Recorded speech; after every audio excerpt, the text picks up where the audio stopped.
बच्चों, आज अपन कक्षा 9वीं के सामाजिक विज्ञान में भूगोल से संबंधित अध्याय का अध्ययन करेंगे। मैं दीप्ति शर्मा आपको आज भारत अध्याय 1 भारत आकार और स्थिति इसके बारे में अपन पढ़ेंगे। बेटा, सबसे पहले आपको बता दूं, एनसीईआरटी की बुक के आधार पर अब वो 4 भागों में 4 बुक हो गई हैं। बेटा, पहले भी अपन सामाजिक विज्ञान में 4 ही भाग पढ़ते थे: इतिहास, नागरिकता, अर्थशास्त्र और भूगोल।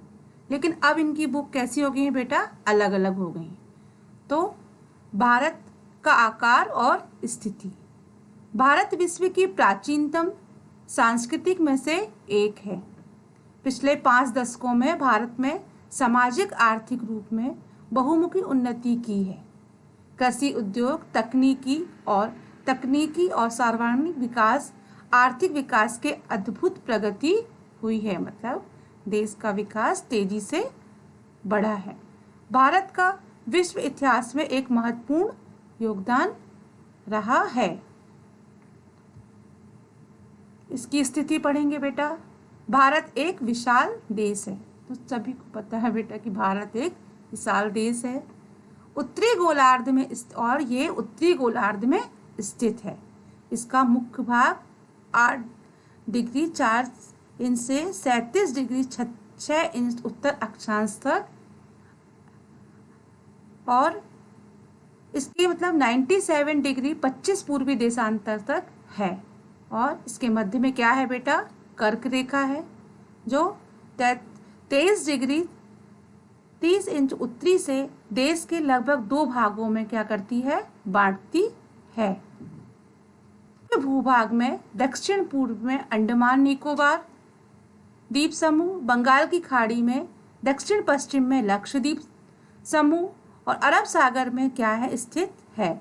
आप अपनी एटलस की सहायता से ये द्वीप समूह का विस्तार देख सकते हो बेटा। इसका आकार, भारत में भूभाग का कुल क्षेत्रफल लगभग 32.8 लाख वर्ग किलोमीटर है। कितना है बेटा? 32.8 लाख वर्ग मीटर है। भारत का क्षेत्रफल विश्व के कुल भौगोलिक क्षेत्रफल का 2.4% है।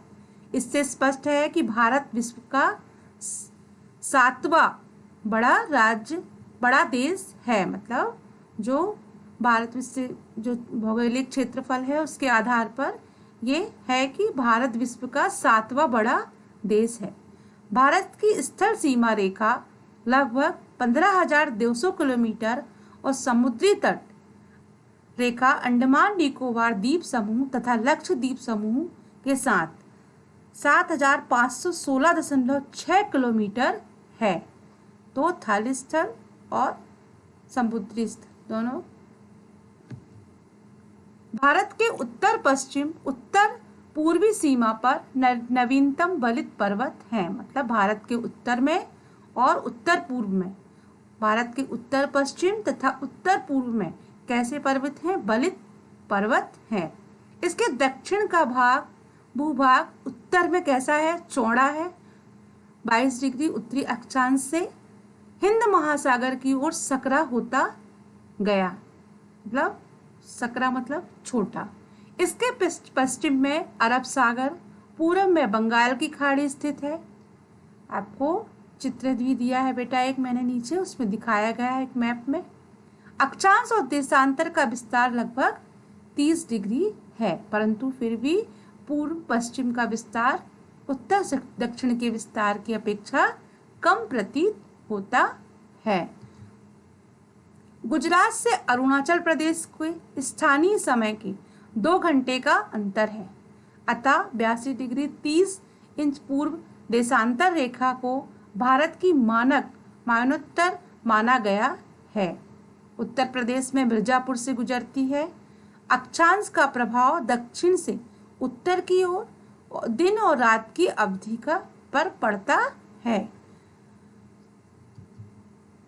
ये नक्शा है बेटा। इसके पहले मैंने बताया था कि आपको देखना है, इसमें आपको कर्क रेखा देखनी है कहाँ है।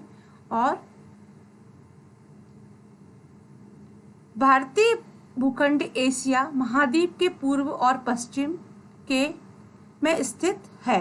भारतीय भूभाग एशिया महाद्वीप का दक्षिणी विस्तार है। हिंद महासागर से जो पश्चिम में यूरोपीय देशों की ओर पूर्वी एशियाई देशों को मतलब जो पूर्वी एशियाई देश हैं उनको मिलाता है। भारत के केंद्रीय मतलब केंद्र को प्रदान करता है। भारत का विश्व के देशों के साथ संपर्क पुराना है, परंतु संबंध समुद्री मार्ग की अपेक्षा भूभाग से होकर मतलब जब भी अपन कोई भी सबसे ज़्यादा प्रचलित है वो भूभाग ही था, है ना। समुद्री मार्ग का बाद में निर्माण हुआ। उत्तरी पर्वत में अनेक यात्री प्राचीन काल से भारत मतलब जब वास्को डी गामा भारत आया था तो कैसे आया था? समुद्री मार्ग से ही आया था। बहुत समय तक ज्ञात नहीं था। अपन लोग पहले भूभाग से ही व्यापार आवागमन किया करते थे, समुद्री मार्ग का तब अपन को ज्ञात बाद में। इन मार्गों से प्राचीन समय के विचारों और वस्तुओं का आदान प्रदान होता रहा है।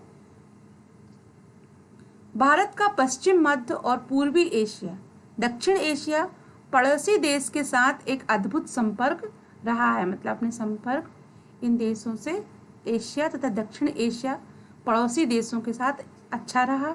इसी प्रकार उपनिषदों के विचार, रामायण, पंचतंत्र की कहानियाँ, भारतीय अंक एवं दशमलव प्रणाली आदि संसार में विभिन्न भागों तक पहुँच सके। भारत में मसाले, मलमल आदि कपड़े तथा व्यापार के अन्य सामान भारत में विभिन्न देशों को ले जाए मतलब जब भारत से विभिन्न देशों में ले जाए कर जाते थे। इसके विपरीत यूनानी स्थल, जय कला, पश्चिमी एशिया की वस्तुओं के प्रति मीनार व गुम्बदों का प्रभाव हमारे देश के लिए विभिन्न भागों में देखा गया। भारत के पड़ोसी देश। भारत का दक्षिण एशिया का एक महत्वपूर्ण स्थान है। भारत में 28 राज्य और 9 केंद्र शासित हैं। तो कितने केंद्र हैं बेटा? कितने राज्य हैं?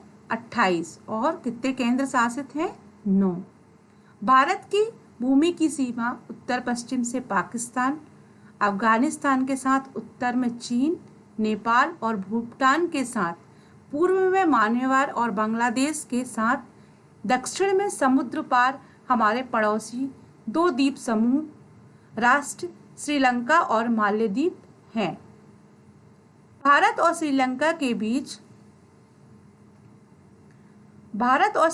के बीच छोटा समुद्री रास्ता पाक जल संधि तथा मानव की खाड़ी, मन्नार की खाड़ी है। मालदीव लक्षद्वीप समूह के दक्षिण में स्थित है। अपने पड़ोसी देशों के साथ भारत में भौगोलिक और ऐतिहासिक संबंध बहुत अच्छे रहे। एशिया के मानचित्र को देखें और भारत कैसे।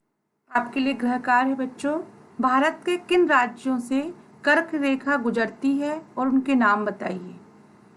हिंद महासागर में भारत के केंद्रीय स्थिति हमें किस प्रकार का लाभ प्राप्त हुआ और उन देशों का नाम बताइए जो क्षेत्रफल में भारत से बड़े हैं। ये तीनों क्वेश्चन के आंसर हल करोगे बेटा और कॉपी में लिखो।